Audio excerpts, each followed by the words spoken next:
매주 화요일 코너입니다. 종교끼리 사람끼리 맑음은 세계에 존재하는 여러 종교들의 탄생 배경과 역사, 교리를 배워보고 이를 통해서 이웃 종교를 이해하고 또 자신이 가진 종교관도 넓히는 기회를 갖고자 마련된 시간입니다. 특히 다종교 국가인 우리나라에서 일어나고 있는 종교 간의 갈등 속에서 화합하기 위한 방법들도 모색해보는 시간입니다.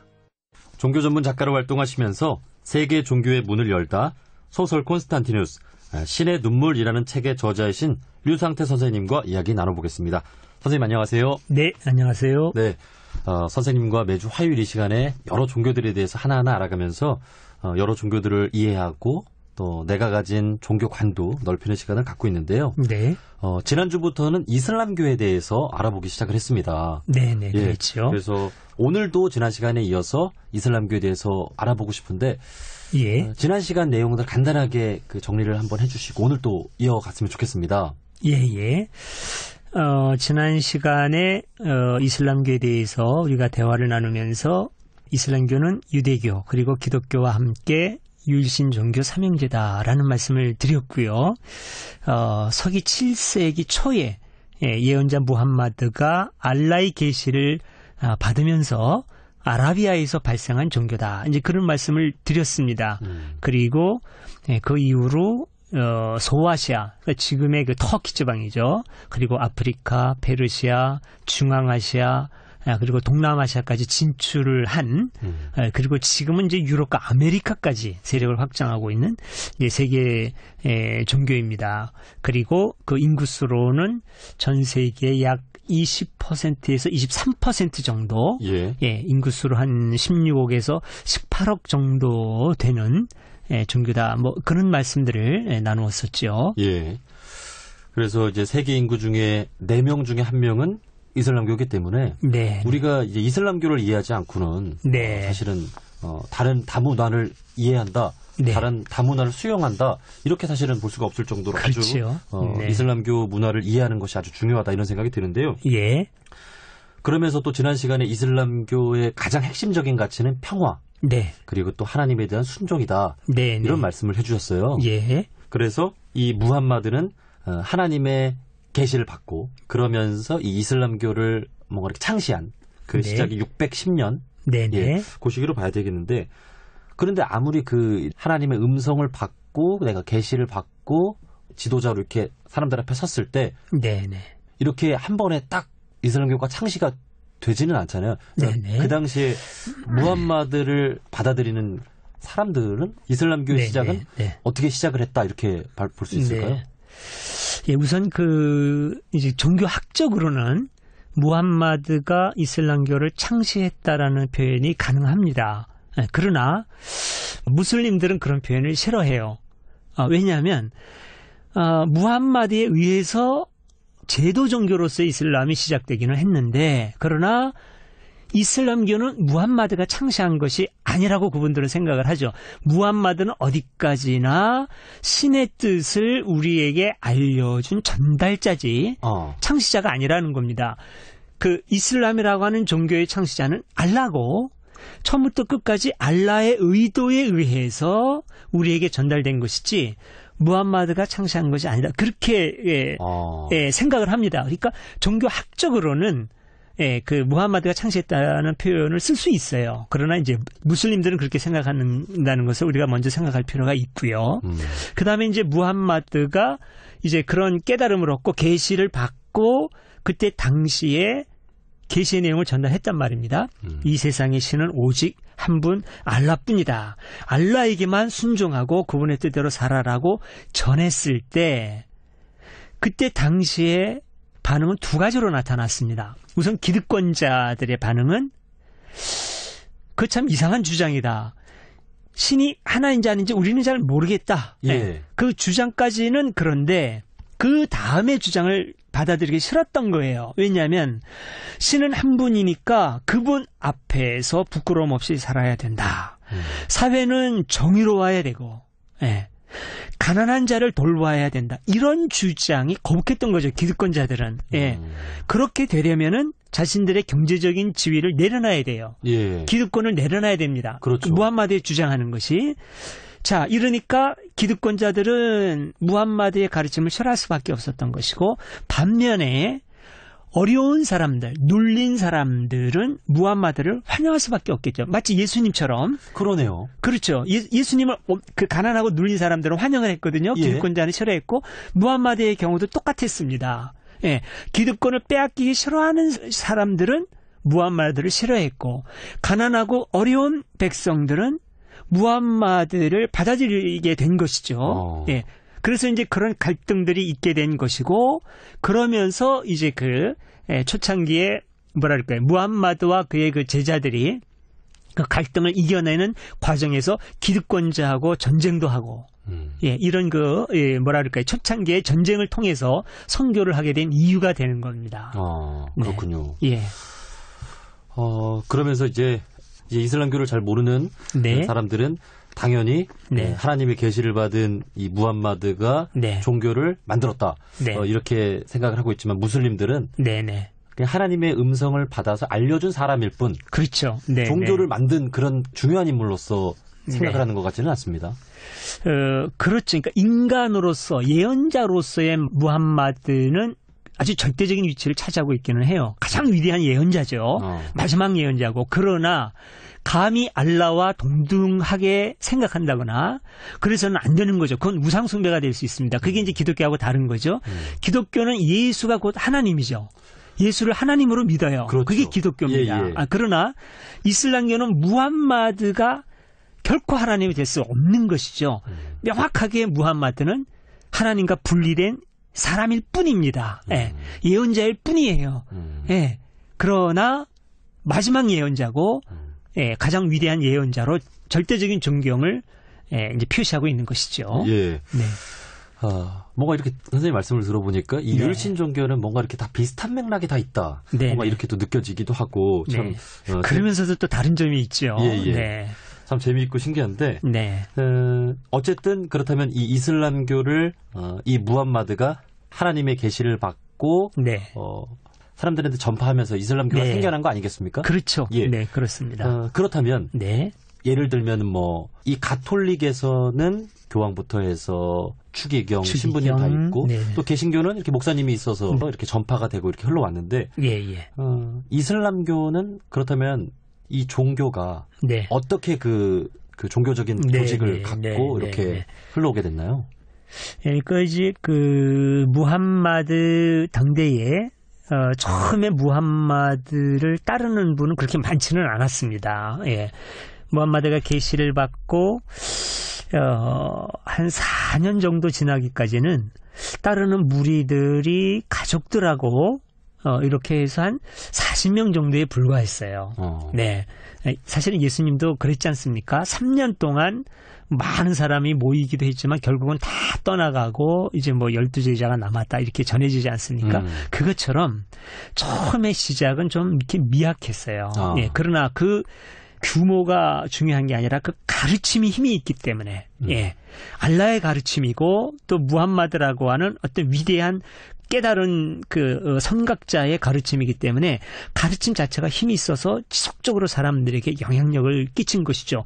그래서 한 4년이 지난 다음부터는 많은 사람들이 무함마드를 따르게 됩니다. 그리고 이제 메카에서 기득권자하고 전쟁까지 벌이게 돼요. 네네. 그리고 나서 이제 메카에서 어쨌든 기득권 세력들하고 싸우기는 힘이 벅차니까 메디나로 이주를 가게 되거든요. 그때를 무슬림들은 굉장히 중요하게 여깁니다. 622년인데 그때를 헤지라라고 해서 이슬람의 원년으로 삼아요. 헤지라 또는 헤지라 622년이죠. 그러니까 무함마드가 계시를 받은 게 610년경이라고 했지 않습니까? 예. 그러니까 불과 한 10년, 12년 사이에 메카 전체의 귀족들을 하고 대항할 정도로 힘이 생겼던 겁니다. 그 많은 세력이 됐다는 거예요. 그러나 그들을 완전히 제압할 힘은 없었고 그래서 메디나로 옮겨가게 됩니다. 예. 그걸 이제 헤지라라고 한다는 것이죠. 그러나 헤지라에서 또 마호메트의 인품에 감복한 메디나 사람들이 마호메트를 전적으로 이제 따르게 되고 그래서 이제 무함마드가 불과 8년 만에 630년이 됐을 때는 메카를 점령하고 전체 아라비아의 지도자가 되는 것이죠. 자, 그런데 무슬림의 입장에서 볼 때는 좀 불행하게도 그렇게 무함마드가 오래 살지는 못했습니다. 예. 헤즈라로부터 10년이 지났을 때 632년이 되었을 때 전하는 얘기에 하면 이게 아주 확실한 건 아닌데 갑자기 병에 걸려요. 예, 그래서 이제 돌아가시게 되고 예. 그 뒤를 누가 이어야 되느냐라는 문제로 한참 이제 그 갈등이 있다가 칼리프 제도를 세우게 됩니다. 예. 칼리프, 후계자죠. 예. 예. 그래서 그 칼리프가 1대, 2대, 3대, 4대 이렇게 쭉 내려가면서 이제 말하자면은 그리스도교의 교황처럼 맥을 이어서 이제 이슬람교를 끌어가게 되는 것이고 오늘날의 칼리프가 존재하는 건 아니지만은 오늘날에는 뭐 이제 여러 종교 지도자들 또 이제 학자들이 있고 또 개신교의 목사에 해당된다고 하면은 이제 그 이맘이라고 하는 일종의 종교 지도자가 있는 거죠. 이제 성직자라고 할 수는 없는데 무슬림은 성직자 제도가 없습니다. 그러나 어떤 교사, 지도자 역할을 하는 이맘에 의해서 오늘날 이슬람교를 사람들에게 가르치고 인도하고 그렇게 하고 있습니다. 예. 네네. 그렇다면은 이제 이슬람교를 창시한 무함마드가 죽고 나서 네. 칼리프라는 어떻게 보면 이 천주교에서 교황과 같은 위치로 해석을 해도 될까요? 그러니까 교황하고 이제 글쎄 어느 면에서는 이제 그 공통적인 부분도 있다고 보지만 그러나 교황하고 똑같다고 볼 수는 없습니다. 왜냐하면 칼리프가 무함마드의 후계자이기는 한데 그 점에서는 이제 교황하고의 공통점이 있다고 볼 수가 있는데 그러나 칼리프는 무함마드의 종교적인 권위를 계승한 것은 아닙니다. 칼리프는요. 그러니까 말하자면 교황은 그리스도교 내에서 종교적인 절대적인 권위를 갖고 있지 않습니까? 예. 그런데 칼리프는 그렇지를 못해요. 무함마드가 종교적인 절대 권위도 갖고 있었고 통치권도 갖고 있었죠. 지배권도 갖고 있었단 말입니다. 근데 칼리프는 무함마드가 갖고 있던 통치자로서의 권위와 권력을 계승해요. 그러나 무함마드의 그 종교적 권위를 계승한 것은 아닙니다. 그렇죠. 예, 무함마드는 마지막 예언자고 비교할 수 없는 인간으로서는 비교할 수 없는 예언자로서의 최상의 위치에 있는 분이에요. 그거는 계승할 수 있는 것이 아니라는 것이죠. 예. 그러니까 칼리프는 무함마드를 계승해서 이슬람 세계를 끌어가기는 하지만은 그것은 이슬람 세계를 정치적으로 또 군사적으로 이끌어가는 후계자지 무함마드와 같은 어떤 그런 권위자는 아니다. 예. 이렇게 볼 수가 있겠습니다. 예, 어느 정도 이렇게 청취자분들도 쉽게 이해를 할 수 있을 것 같은데요. 네. 그렇다면 이슬람교에서 무함마드가 죽고 칼리프라는 제도로 해서 1대 칼리프, 2대 칼리프 이렇게 해서 이슬람교를 이끌어 가는데 그렇다면은 무함마드의 뒤이은 칼리프는 어떤 사람이 됐나요? 예, 우선 그 1대 칼리프가 아부 바크르라고 하는 이제 분이 있었고요. 아부 바크르 이제 그 무함마드하고 같이 중요한 그 이제 역할을 했던 측근이죠. 예. 그 다음에 2대 바크르가 우마르고요. 예. 3대가 우스만. 네네. 예. 그리고 4대 칼리프가 알리. 예, 그렇게 됩니다. 그리고 이제 계속 이어서 칼리프가 이어지게 되고요. 그러나 여기서 좀 이제 조금 문제는 수니파하고 시아파 사이에 또 견해가 달라집니다. 예. 그러니까 이거 지금 제가 말씀드린 건 수니파의 경우고 시아파의 경우는 1대, 2대, 3대 칼리프를 다 인정을 안 해요.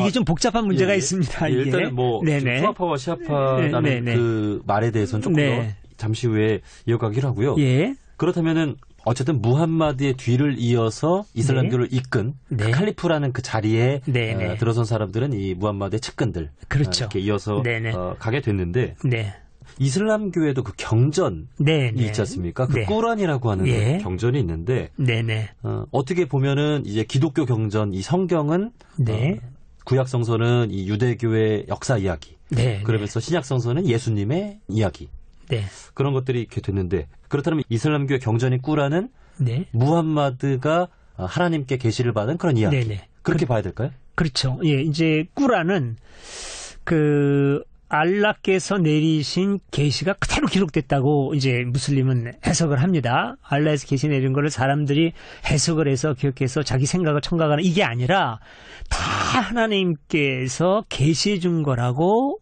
이제 믿습니다. 무슬림은. 그러나 무함마드가 기록한 것은 아니에요. 무함마드는 계속 알라의 계시를 그분이 서거하실 때까지 20년에 걸쳐서 예. 받게 됐는데 네. 그 내용을 이제 주변에서 기억을 한 거죠. 예. 그래서 무함마드가 돌아가신 다음에 이대로 알라의 계시가 사라져서는 안 된다. 이거를 우리가 이제 모아야 된다라고 해서 아까 그 초대 칼리프인 아부바크르가 그 알라의 계시를 모으라고 명령을 합니다. 그래서 그의 시대에 계속 모아지고 그 다음 때인 우마르 때, 칼리프 우마르 때 그 계시가 다 모아져요. 그래서 꾸란이 완성이 되는 것이죠. 자, 그런데 이 꾸란은 신약 성경하고 아주 비슷합니다. 두께도 비슷하고 분량도 비슷하고 편제도 비슷해요. 장과 절이 있는 것도 비슷하고요. 자, 그러나 신약 성경이 27권의 작은 보고서나 편지로 구성되어 있는 것과는 달리 꾸란은 전체가 통일된 단권으로 편제가 되어 있습니다. 예, 그냥 한 권이에요. 예. 그러니까 예를 들면은 이제 뭐 요한복음 뭐 이렇게 많은데 그냥 꾸란은 꾸란 하나. 그렇죠. 그러니까 신약 성경은 마태복음 28장, 마가복음 14장 이렇게 해서 쭉 이게 합해지지 않습니까? 그렇습니다. 근데 꾸란은 그런 그 권의 구분은 없고 전체가 한 권이고 쭉 장이 있는 거죠. 1장, 2장, 3장에서 114장까지 나갑니다. 예, 그래서 1장부터 114장까지 쭉 나가는 그 전체 분량이 그리스도교의 신약 성경하고 비슷하다는 것이죠. 그런데 이제 기독교 경전하고 아주 다른 점은 뭐냐면 기독교의 경우는 번역본도 성서예요. 그러니까 한글로 번역된 한글 성서도 성경이죠. 그런데 꾸란의 경우에는 아랍어로 된 꾸란만 꾸란입니다. 한글로 번역한 건 꾸란이 아니에요. 왜 그렇습니까? 그건 꾸란에 대한 해설서로 봅니다. 왜냐하면 계시는 아랍어로 내려졌다는 거죠.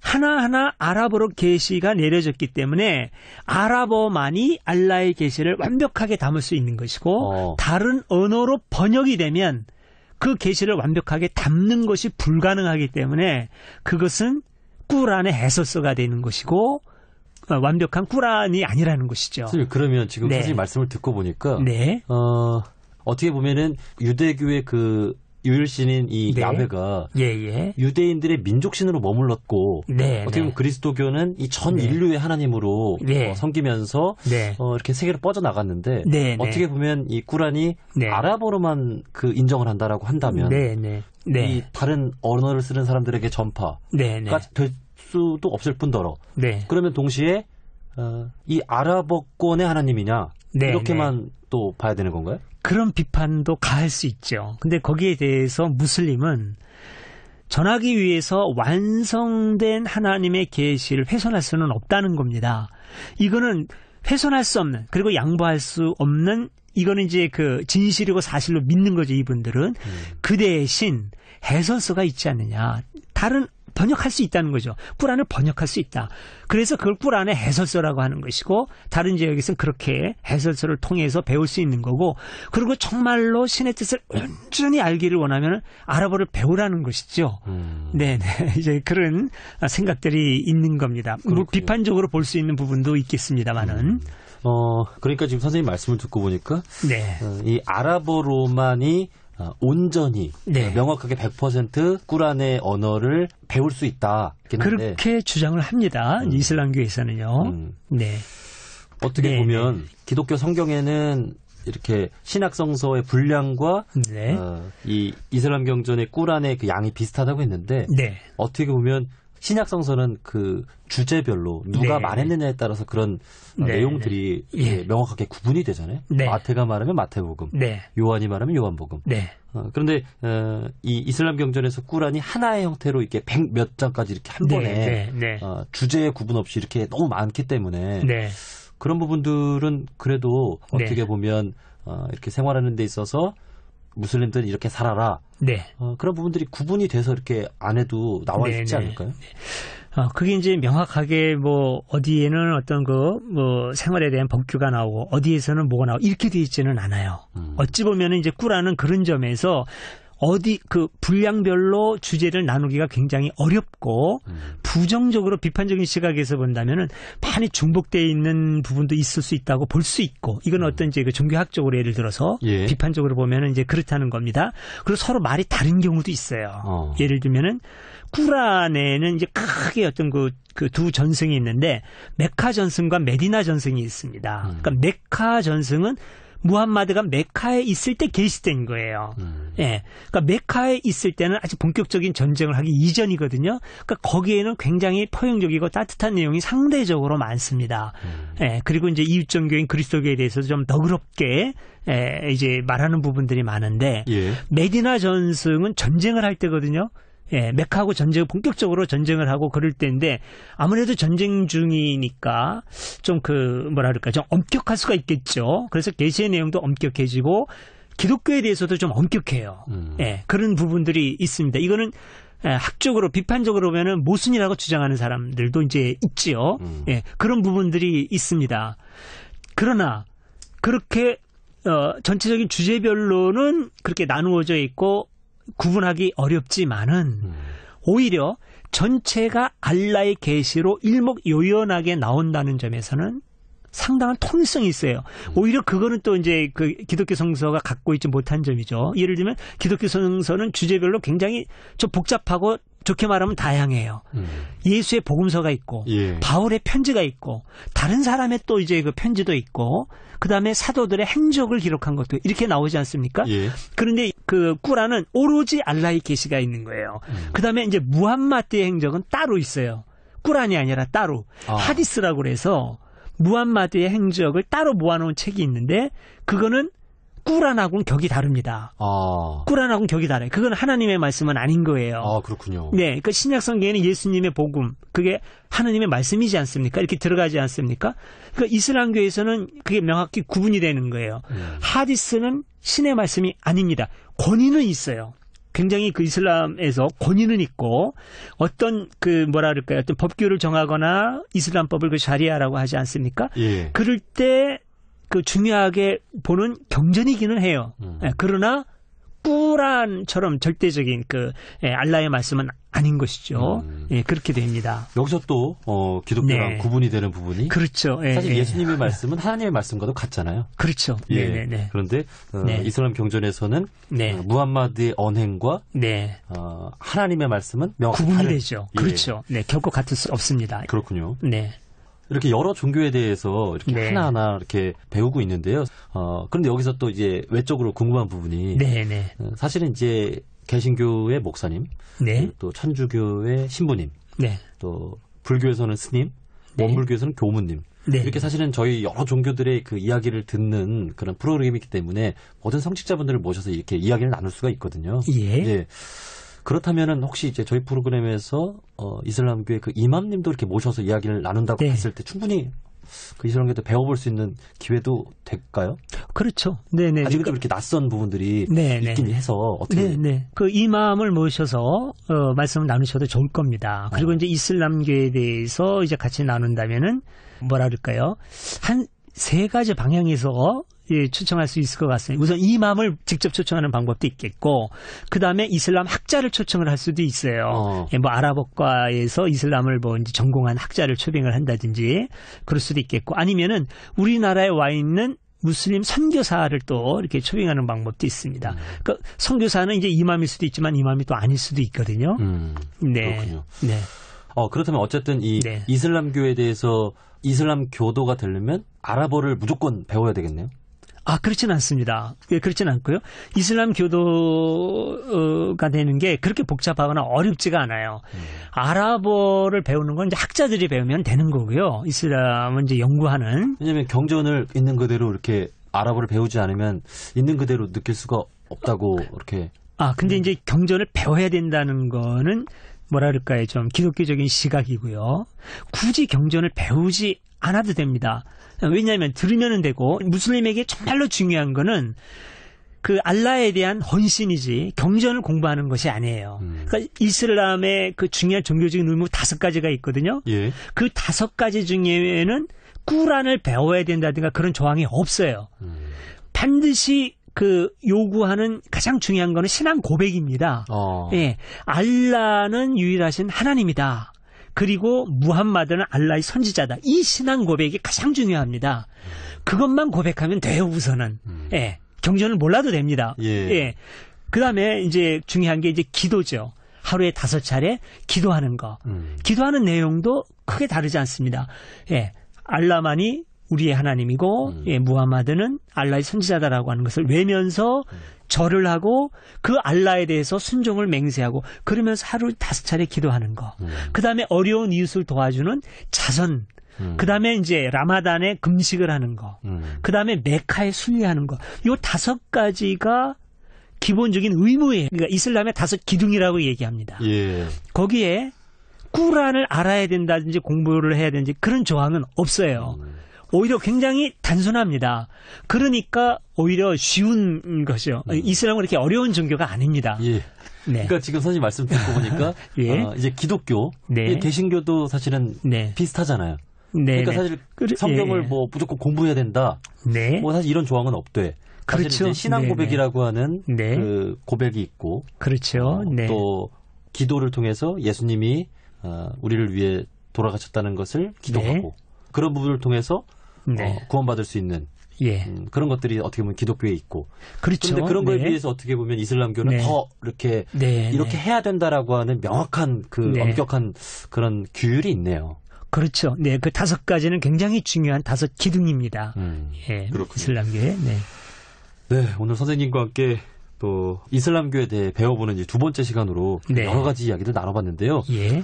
또 시간이 또 많이 흘러서 오늘 여기서 이렇게 마무리를 하고 다음 시간에 이어서 이슬람교에 대해서 조금 더 배워보는 시간 가져보면 좋을 것 같습니다. 예. 네, 지금까지 종교 전문 작가로 활동하시면서 세계 종교의 문을 열다 소설 콘스탄티누스 신의 눈물이라는 책의 저자이신 류상태 선생님과 이슬람교에 대해서 알아보는 시간 마련했습니다. 선생님 오늘 좋은 말씀 고맙습니다. 네, 감사합니다. 세상엔 셀 수 없이 많은 종교들 서로를 헐뜯고 큰 소리 치는 세상 내것만이 옳고 내것만이 최고 내것만이 전부인 세상 이제 그만 모두 원만하게 함께 평화롭게 살아가요.